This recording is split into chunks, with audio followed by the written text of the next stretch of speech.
हम लोग सीखेंगे average A, average if and average if formula के बारे में। तो पहले इस शीट में हम लोग एवरेज ए फार्मूला का यूज़ करेंगे और देखेंगे एवरेज के साथ उसका क्या अंतर है। और एवरेज फार्मूला के बारे में पहले हम लोग पिछले वीडियोस में ऑलरेडी सीख चुके हैं, ठीक है। तो ये मेरे पास कुछ डेटा है यहाँ पे इस रेंज पे, C4 से लेकर C10 तक, C12 तक। इस रेंज में मेरा डेटा है कुछ, इसमें से कुछ न्यूमेरिक वैल्यूज है, कुछ यहाँ पे टेक्स्ट है, ठीक है। ट्रू और फॉल्स मैंने लिख के रखा है।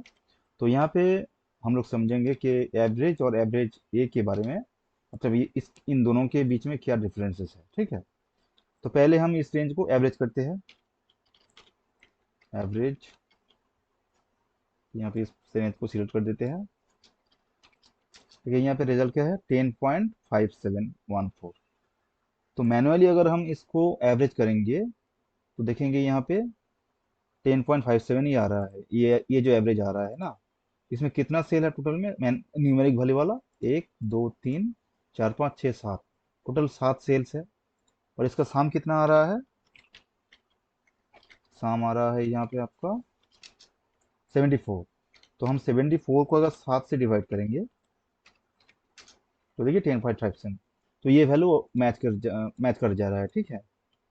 तो एवरेज क्या करता है, किसी भी रेंज में जो सेल में न्यूमेरिक वैल्यू है, सिर्फ उसी सेल को एवरेज करता है, ठीक है। लेकिन एवरेज ए का काम थोड़ा डिफरेंट है। यहाँ पे हम इसको अप्लाई करके देखते हैं। सॉरी, एवरेज ए, एवरेज ए में इस रेंज को हम सिलेक्ट कर देते हैं इसके फॉर्मूले के अंदर। तो देखिए यहाँ पे 8.3333 आ रहा है, ऐसा क्यों। तो देखिए एवरेज ये फॉर्मूला का काम क्या है, ये किसी रेंज को, मतलब किसी रेंज के अंदर न्यूमेरिक वैल्यू को तो एवरेज करता ही है, साथ के साथ जो टेक्स्ट है जिनमें, मतलब जिसमें लॉजिकल फंक्शन या फिर टेक्स्ट है, उनको भी ये काउंट और एवरेज करता है एक्चुअली, ठीक है। तो देखिए यहाँ पे जो मेरा रेंज है कितना है, वो 74 इसका टोटल है।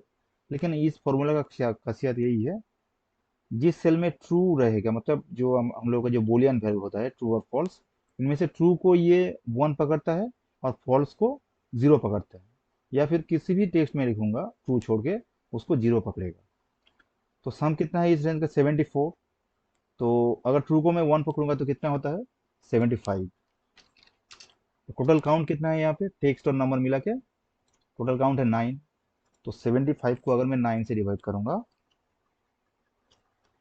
तो देखिए 8.33 मैच कर जा रहा है।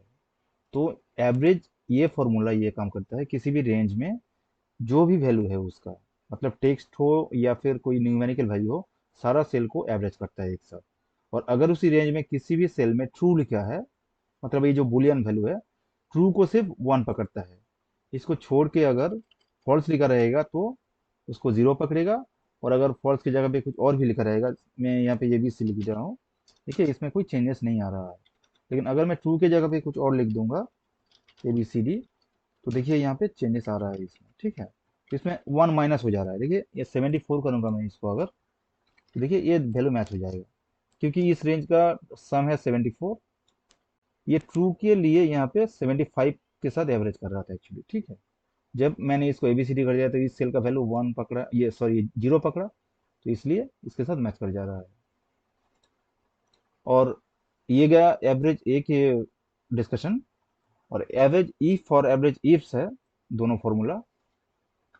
ये एक्चुअली हम लोग पहले सीखे थे, एवरेज आपका सम इफ और काउंट इफ, और sum ifs and count ifs.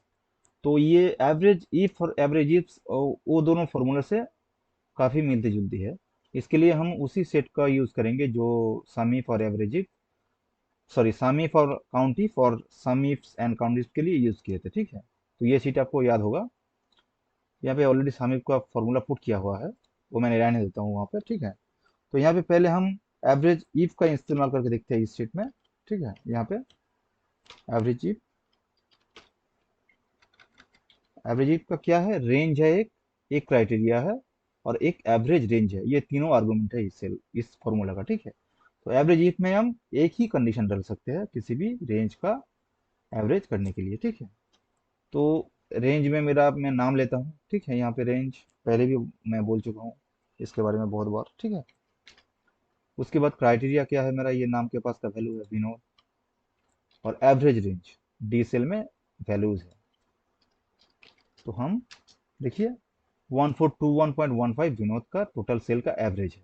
अगर मैं इसको फिल्टर करके देखूंगा तो देखिए विनोद का टोटल सेल जितना होता है उसका एवरेज कितना आता है, देखिए यहाँ पे देखिए 1421, ये राउंड अप करके आ रहा है इसलिए ऐसा हो रहा है, लेकिन एक्चुअली वैल्यू है 1421 पॉइंट, ये जो एवरेज से आया है फॉर्मूला, ठीक है। और एवरेज इफ सेम वही सामीप्स और काउंटिप्स की तरह ही काम करता है। तो मैं यहाँ पे सामीप का जो फॉर्मूला है उसको एडिट करके देता हूँ आपको, ठीक है। सेम फॉर्मूला है, अब अगर काउंट टिप्स और सम इफ्स का फॉर्मूला को फॉलो करेंगे तो सेम क्राइटेरिया वही सेम है, ठीक है। एवरेज इफ्स, तो यहाँ पे एवरेज रेंज मेरा डी डी है, ये देखिए एवरेज रेंज, सम रेंज की जगह जगह पे यहाँ पे एवरेज रेंज में दिया। उसके बाद क्राइटेरिया 1 क्राइटेरिया 2, जैसे ही पहले बार पिछली बार हुआ था सम इफ्स के लिए सेम वही फॉर्मूला है, देखिए। सेम इसी रेंज को विनोद का नॉर्थ जोन में जो जितना भी सेल है उसका एवरेज करके ये दे रहा है, ठीक है। ये हुआ एवरेज इफ्स का फंक्शन, ठीक है। तो होपफुली आप समझ गए होंगे एवरेज इफ, एवरेज इफ्स और एवरेज ए के बारे में। ये दो फॉर्मूला तो आपका पहले से ही आपको अब लोगों को याद था एक्चुअली, काउंटिव और सम इफ्स की तरह ही है एकदम। और डिफरेंस था ये एवरेज ए। तो एवरेज ए के बारे में हम लोग यहाँ पे ऑलरेडी डिस्कस कर दिए हैं, फिर से एक बार रिपीट कर देता हूँ मैं।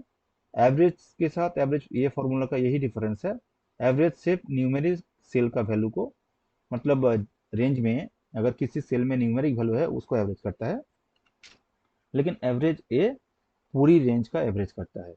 और यहाँ पे डिफरेंस है, मतलब यहाँ पे और एक क्राइटेरिया यही है, अगर किसी सेल में ट्रू लिखा रहेगा तो एवरेज ये फॉर्मूला उसको 1 पकड़ेगा, और भी किसी भी वैल्यू फॉल्स या फिर और कुछ भी लिखा रहेगा तो उस सेल का वैल्यू 0 पकड़ेगा, ठीक है। होपफुली आप लोग समझ गए होंगे ये तीनों फॉर्मूले के बारे में। तो आज की इस वीडियो में इतना ही। Thank you.